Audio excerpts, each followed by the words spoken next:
Hello, I'm Norman Wildberger, and in this lecture on linear algebra we're going to solve the main problem in the subject, which is how to invert a change of coordinates. We're going to look at the 3x3 case, which is more difficult than the 2x2 case, which we've already done. But the advantage of the 3x3 case is that once you really understand it, then you can see how to generalize it to 4x4 and to higher dimensions. So it contains within it all the ingredients needed for the general solution. So here's the basic setup. We have three variables x1, x2, x3, and another three variables y1, y2, y3. And we are told that y1, y2, and y3 can be expressed in terms of the x's via this linear system.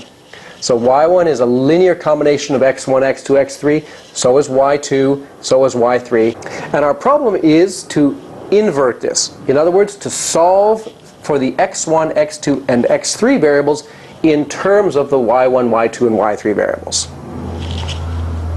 So to get some orientation for the problem, let's recall that we've already solved this problem in the 2x2 case. In the 2x2 case it looks like this. Here's the starting point. y1, y2 is a function of x1, x2, a linear combination of those. And then the solution which we derived had this form here, and it involved in a very important way this determinant AD minus BC obtained from the coefficients AD minus BC right there. And it was involving those coefficients in the somewhat interesting but relatively simple way. The A and the D got switched around and the B and the C got multiplied by -1. So this is what we want to generalize. It's not clear at all from this situation here how to extend it to 3 variables or to higher. But once we've done the 3 case, then we'll see what the pattern is. Now, as we'll see, the solution to this problem rests entirely on the idea of the determinant. This is why the determinant is the most important function in mathematics, as I explained to you the other day. So we have to first of all be clear about what is the determinant of a 3x3 matrix. Here are the entries of our problem expressed in a matrix, and we want to know what is the determinant of this matrix. Well, we want to think about a determinant as being an expression relating to trivectors. Okay, so if v1, v2, and v3 are the columns of this matrix, so those are 3 vectors, then we can form the wedge product between v1, v2, and v3. And I remind you that if we think of those 3 vectors as being vectors in 3-dimensional space, that represents an oriented space vector, a 3-dimensional vector in space, and we can express that trivector as a multiple of the basis trivector, where E1, E2, E3 are our standard basis. So this delta, or the determinant, is defined to be the ratio between this trivector and this trivector. That's the way we can think about what it actually is. And to compute it, here's what we do. We have a look at the 3 vectors v1, v2, v3, these 3 columns. So here's the first one, AE1 plus DE2 plus GE3. There's the second column, the third column, expressed in terms of our standard basis vectors. And let me remind you how this wedge product works, that it's linear in each one of the variables. And if any 2 of the vectors are the same, then it becomes 0. So we saw in an earlier video how to expand this out to get this multiple times E1, E2, E3. So here's the function which is the determinant of this matrix here. It's got 6 terms and they alternate plus and minus, and each one is a product of 3 entries of the matrix. And we noted the other day that each one of these products is obtained by taking one element from each row and each column of the matrix. A, H, F, B, F, G, and so on. And it's useful to compare this with the 2-dimensional case. In the 2-dimensional case, the same story is there would be the first column of the matrix A, B, C, D expressed as a vector. There's the second column. If we took the wedge between those 2 vectors, we get AD minus BC times the basic bivector E1 wedge E2. So that's how we got the determinant of a 2 by 2 matrix. This is how we get the determinant of the 3 by 3 matrix. And however you get this expression, there are other ways of defining it too. This is the most important number associated to the matrix, and it is the crucial ingredient in solving our basic problem. It all comes down to some beautiful symmetrical properties that this particular expression has. It may look a little bit complicated, but it's in fact very beautiful and symmetric. And we need to take a good close look at it. So I want to emphasize the importance of what we're doing now. And it's very important for you to follow every single step of the argument. So don't go quickly over this. Make sure that you check everything that I'm saying and go through each one of these expressions to make sure that I have written down the right thing. All right. So here's our matrix A. Here's the determinant of that matrix. It's got 6 terms. As I've noted before, each term has one entry from each row and each column of the matrix A. And now we're going to look at this expression in a number of different ways. First of all, what we're going to do is we're going to think of it as how it depends on the entries of the first row. Just A, B, and C. So we're going to look for the A's. There's 2 A's there, and that's all. There are 2 B's right there, that's all. And there are 2 C's right there.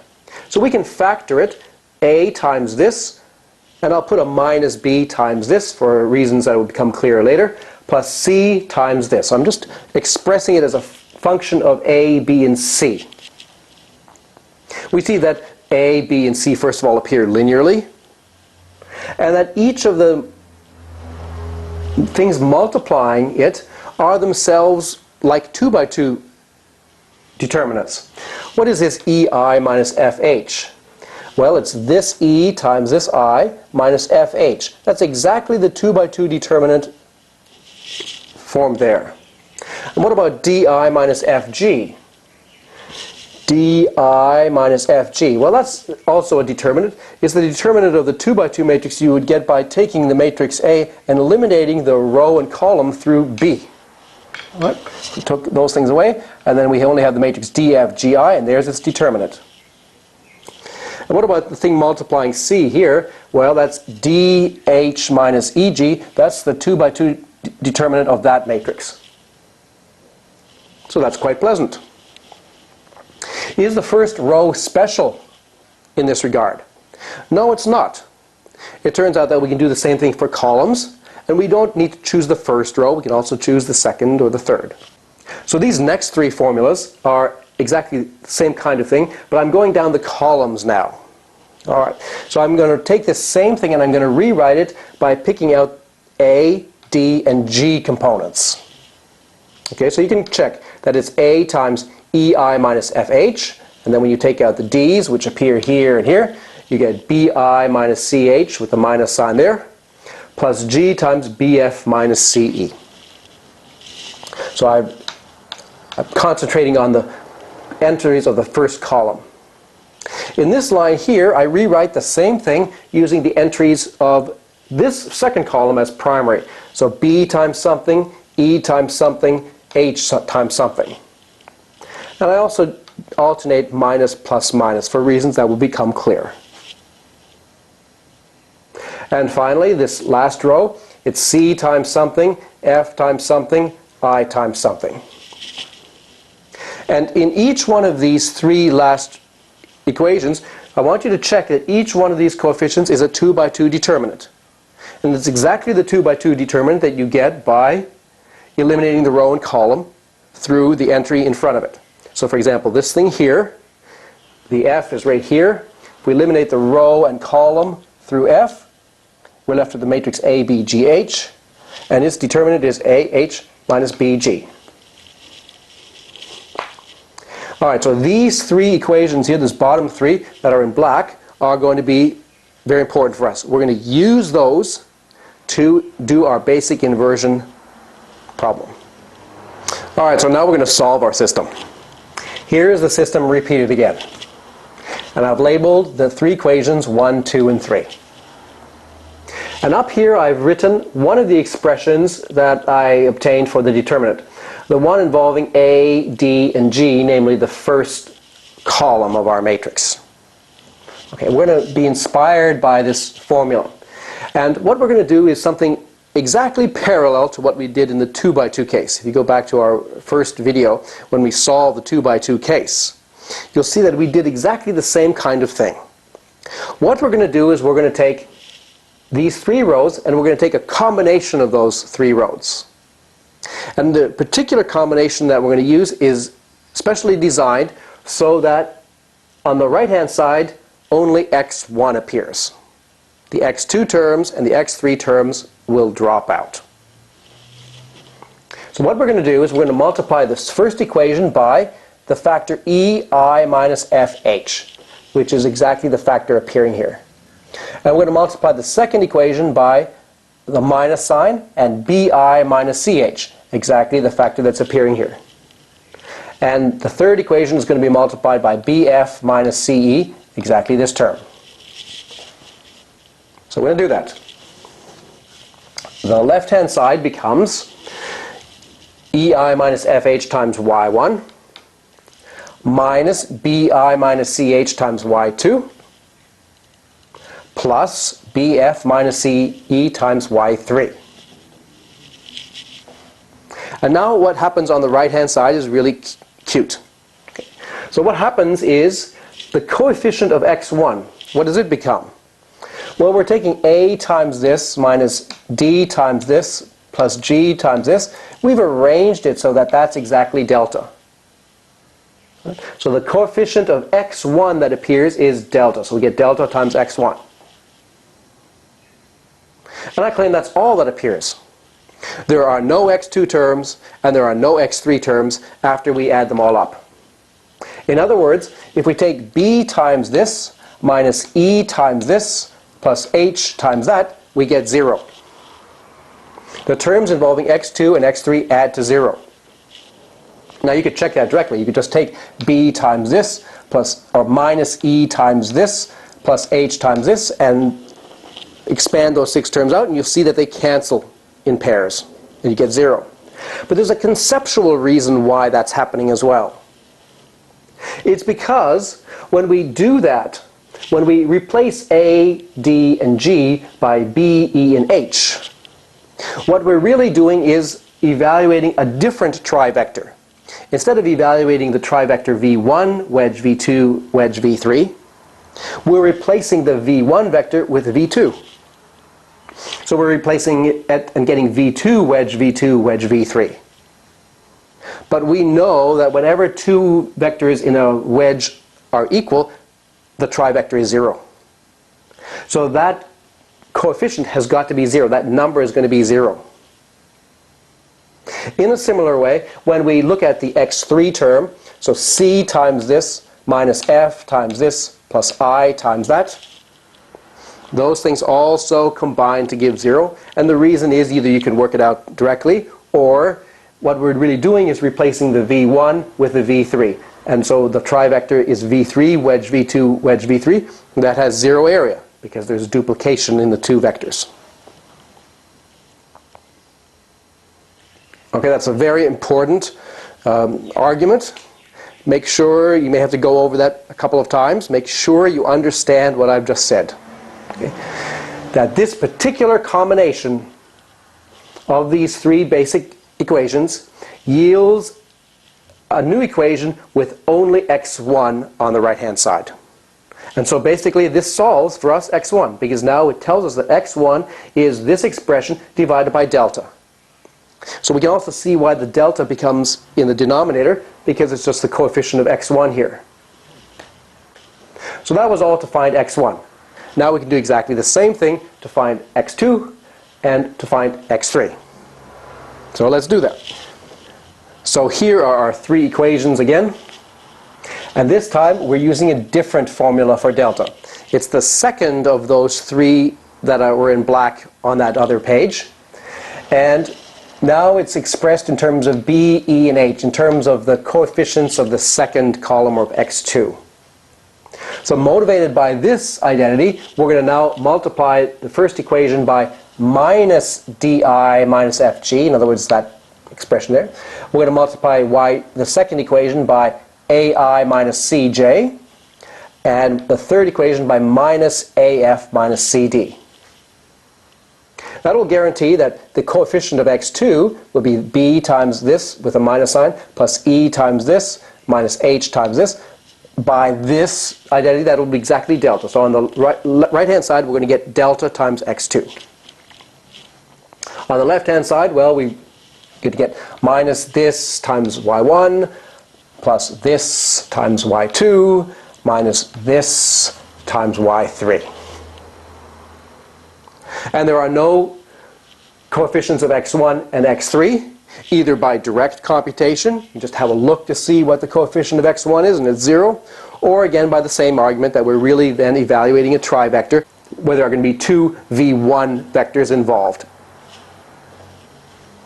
Alright, so there's x2 identified as a linear combination of y1, y2, y3. And finally, how to get x3? Well, we use the third of our identities. This one, delta expressed in terms of C, F, and I, that third column. So we use this expression now, multiply the first one by this, second one by minus this, the third one by this. There's the left-hand side. And the right-hand side, we get delta times x3. So these three equations, A1 that on the previous slide, this one A2, and this one A3, they solve our basic problem for us. Okay, it hasn't been easy, but we have now solved the problem. Let's write it down exactly what we found. So we have derived the following important theorem. Let's call it the 3×3 inversion theorem, which is concerned with inverting a system like this, involving x's and y's. And so the theorem will state that if delta, which is this combination of 6 numbers, is non-zero, then this system implies that x1 and x2 and x3 are given by these expressions involving the y1s, y2s, and y3s. There's a 1 over delta for each one of them. And otherwise it's some combination of y1, some combination of y2, some combination of y3 added together. And those numbers that are appearing here are obtained from these numbers by forming little 2×2 determinants. This is just copying the 3 formulas that we've derived. This is our 3×3 inversion formula. It's a great formula, isn't it? So it's a great formula, but it's also a little bit hard to remember. So to try to make it easier to remember, let's introduce a bit of notation. If the matrix A is the matrix of coefficients of our system, then here are the coefficients of the inverse system. And we might call that matrix A inverse. So I'm just repeating now, it's 1 over delta. Here are the 3 entries in the first row, and then the second row and the third row. And we observe that each entry of this inverse matrix is itself, up to a sign, a plus or minus, the determinant of a 2×2 submatrix of the matrix A.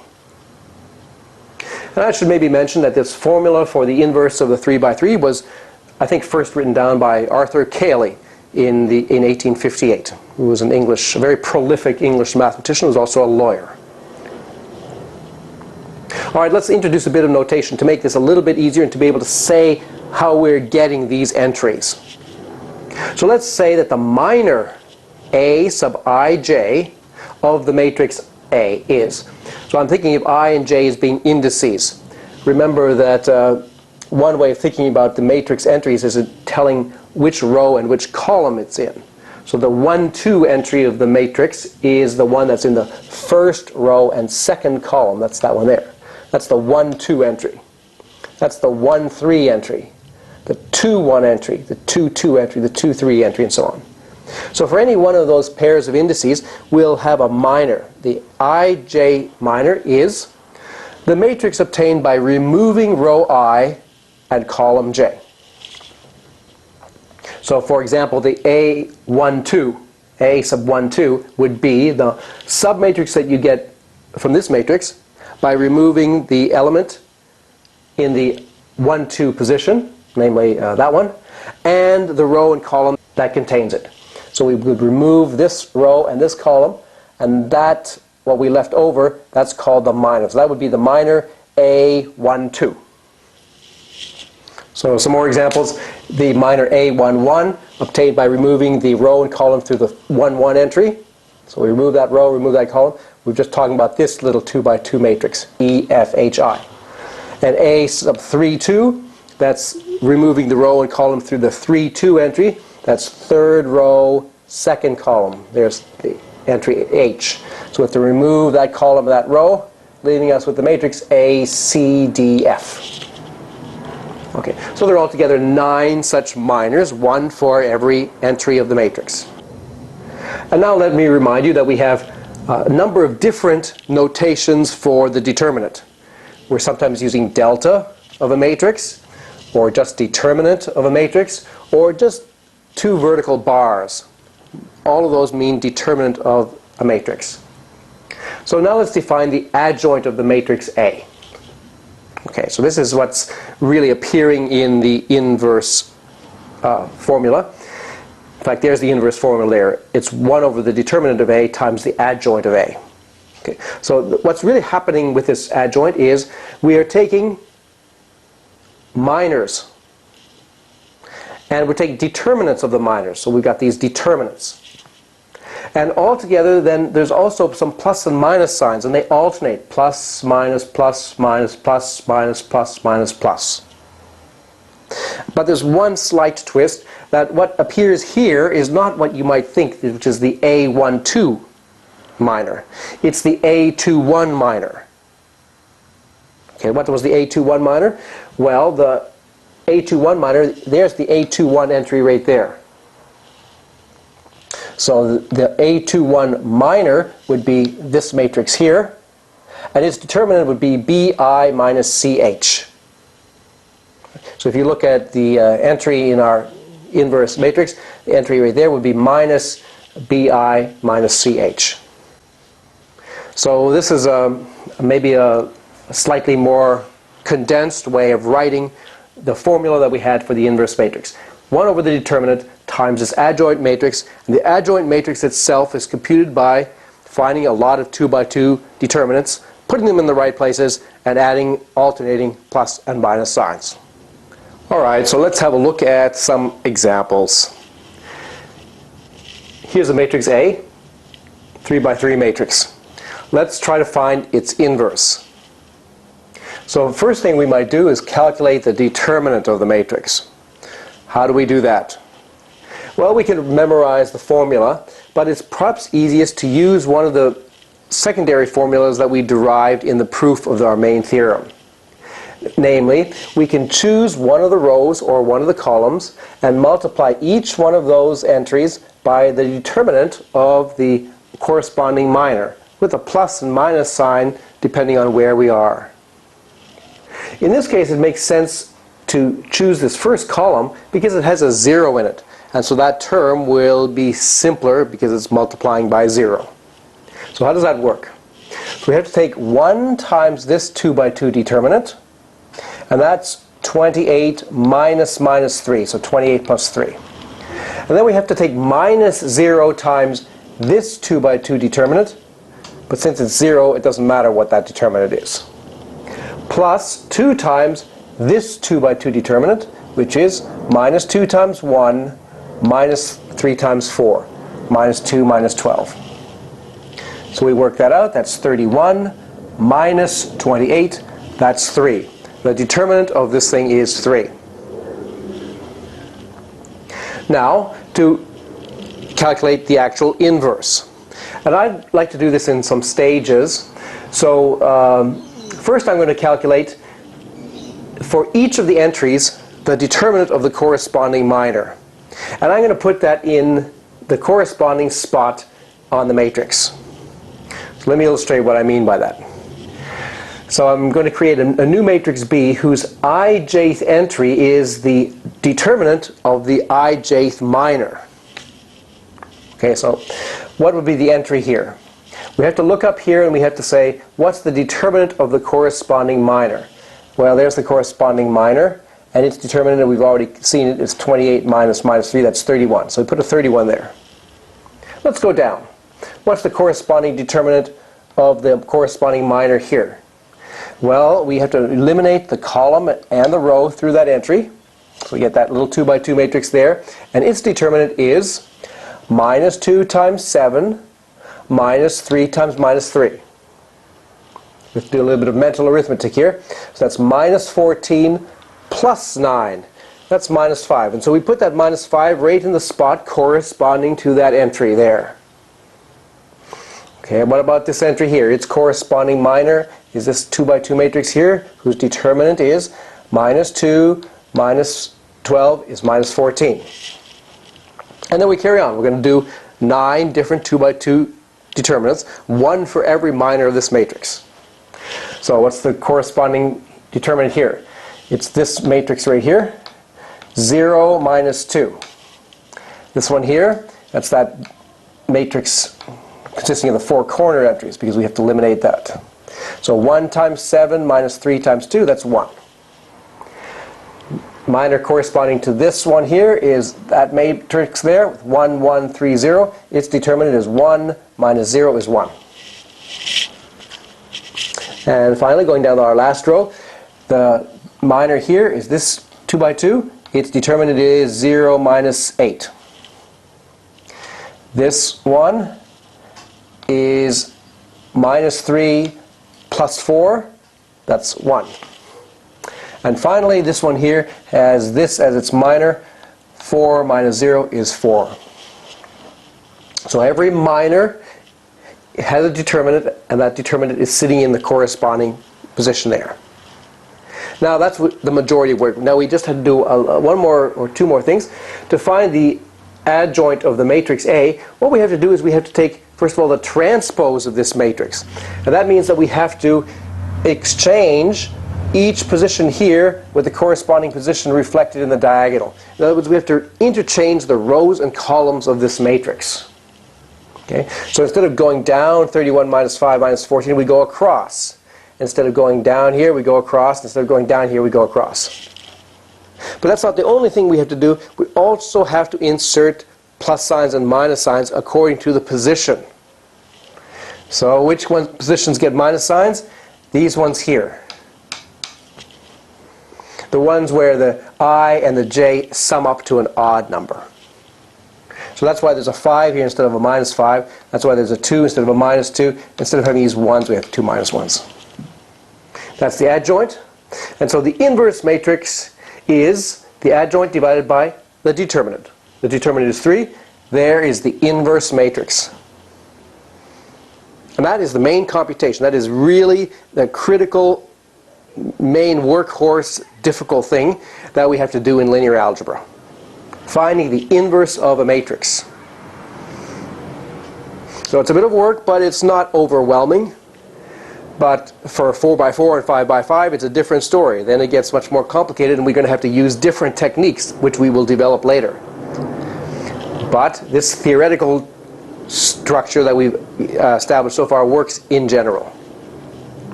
Now let's check that this matrix really has this as its inverse by doing a multiplication.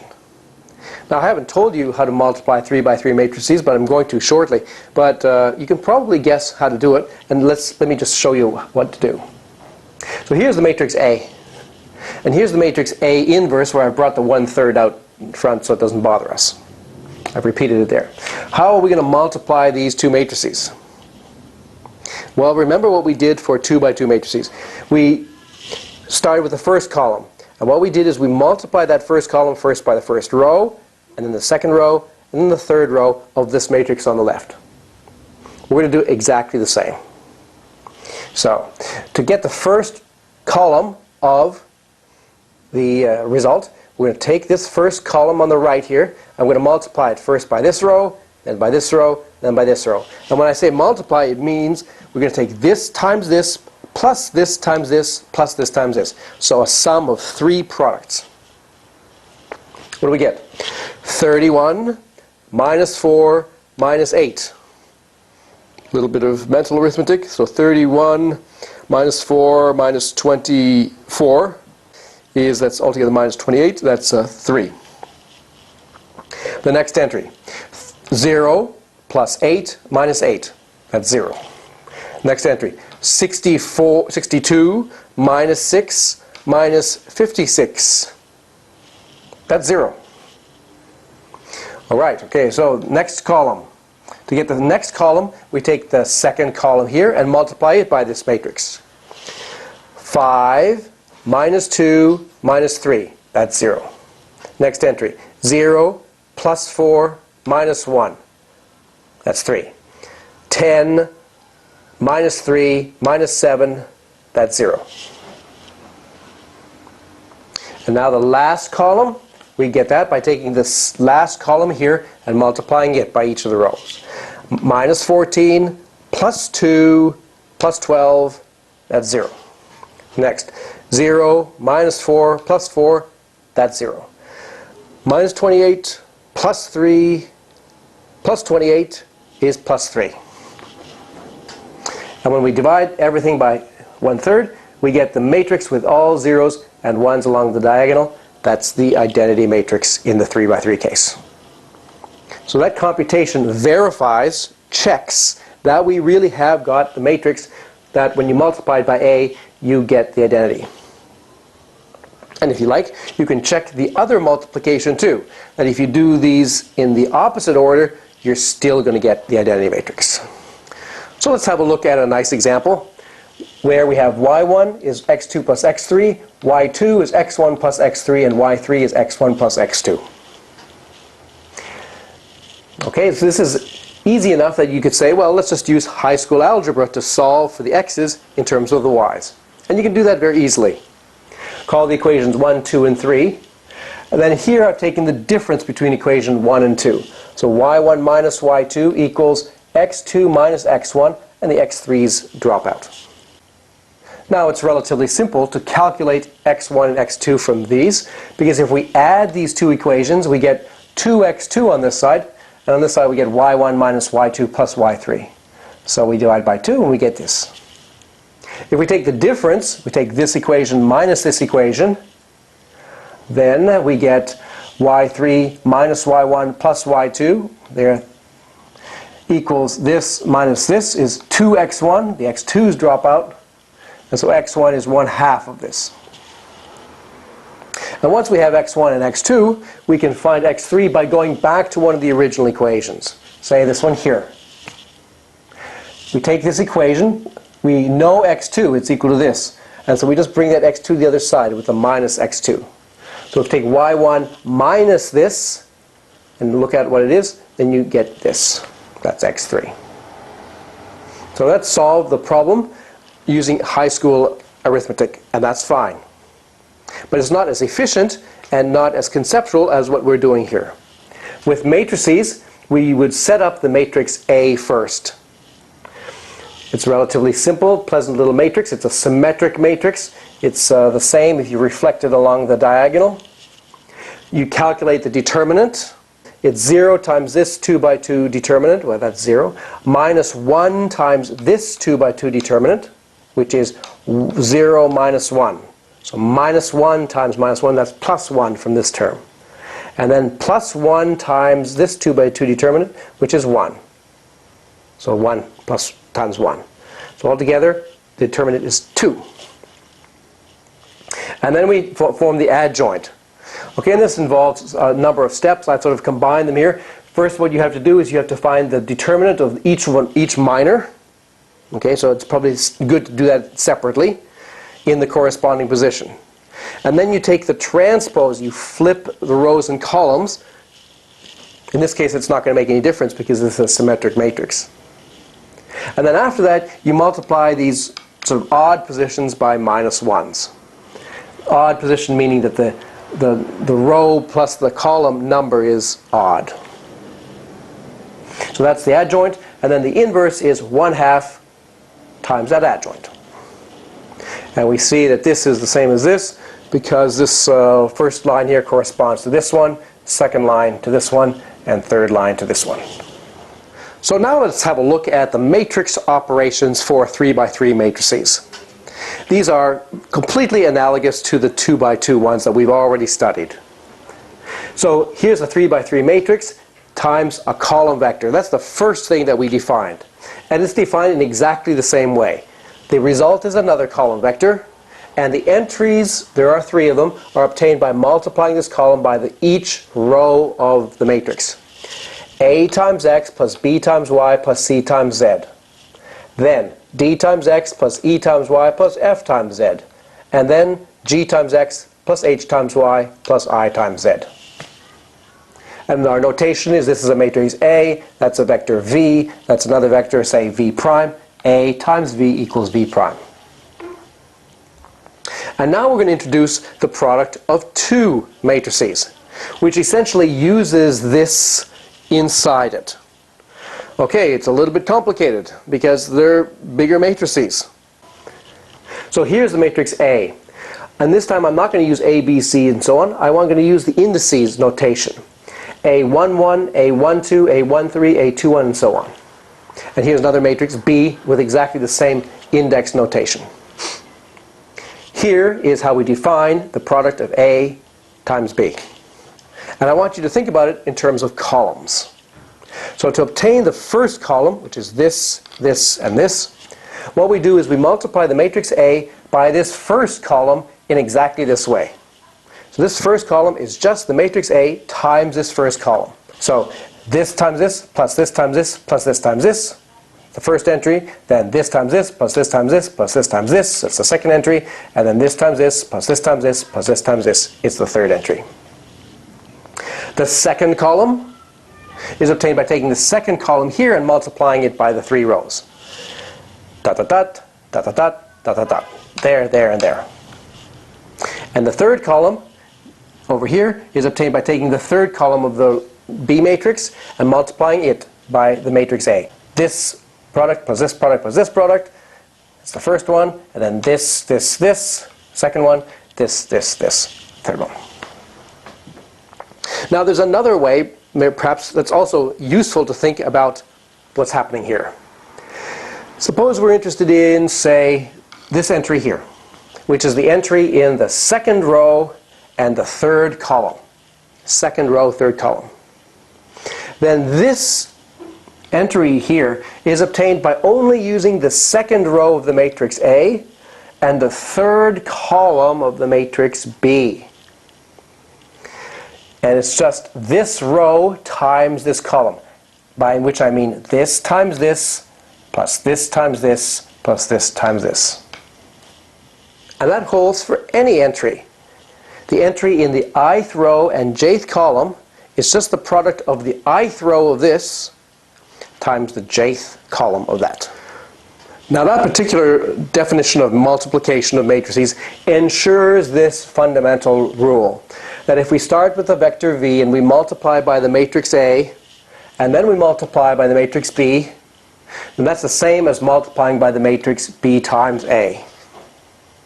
It's an excellent exercise for you to check that, to convince yourself that that matrix multiplication we defined really makes that work. It's the same as in the 2 by 2 case.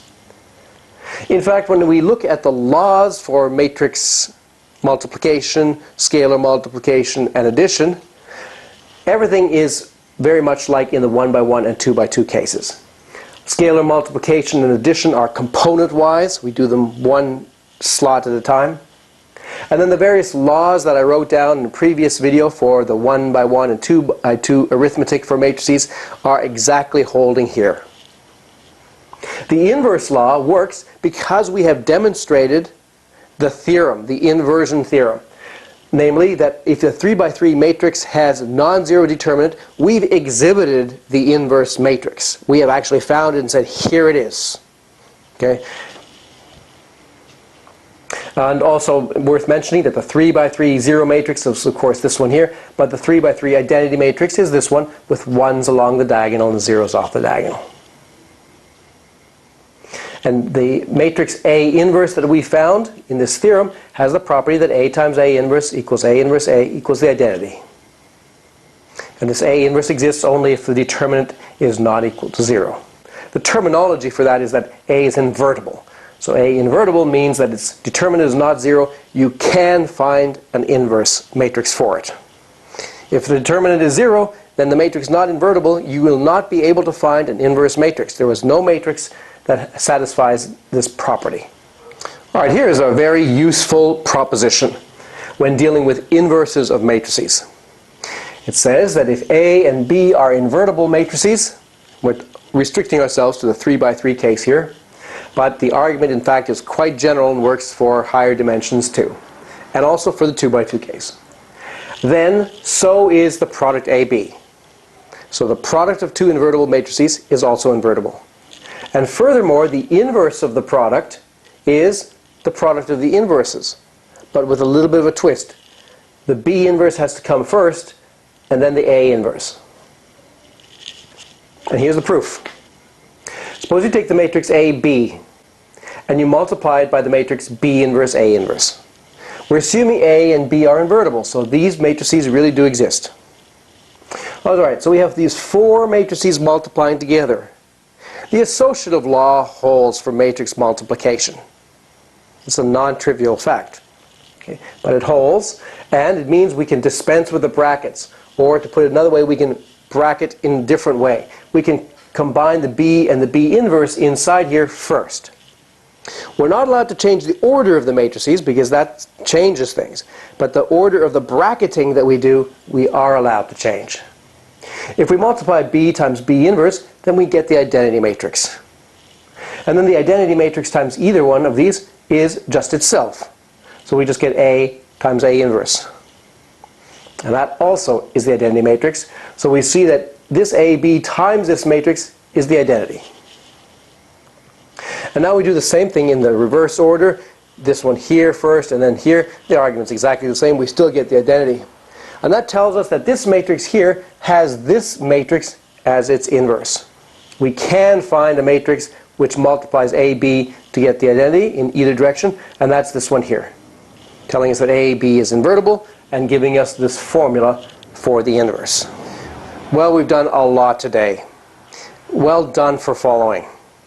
Be assured that this is probably the most difficult, or one of the most difficult lectures that we've just done now in the course. Probably a lot of things will get easier. If you understand what we did today and understand it well, then you're kind of at the top of the peak in terms of difficulty. So it's worth really understanding what we did very, very well. Let's have some exercises. Give you a chance to play with the ideas, to become familiar with things, and to practice. Alright, so here's a system. There's two of them. So the first exercise, solve for x1, x2, x3. Here we have this little system, which is a kind of a triangular system. And this one here is a little bit more random. So you have to solve for the x's in terms of the y's. In this exercise, I ask you to calculate an inverse of that matrix there. In fact, show that it's equal to that. And also the inverse of this matrix is equal to this one. And this is kind of an interesting case because it's the case where you have an upper triangular matrix which has ones on the diagonal. Okay? So I want you to generalize this.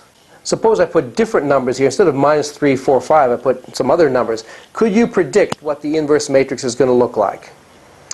The next exercise is a famous theoretical example due to Vandermonde. This particular kind of matrix plays a special role in quite a few things. It's called a Vandermonde matrix.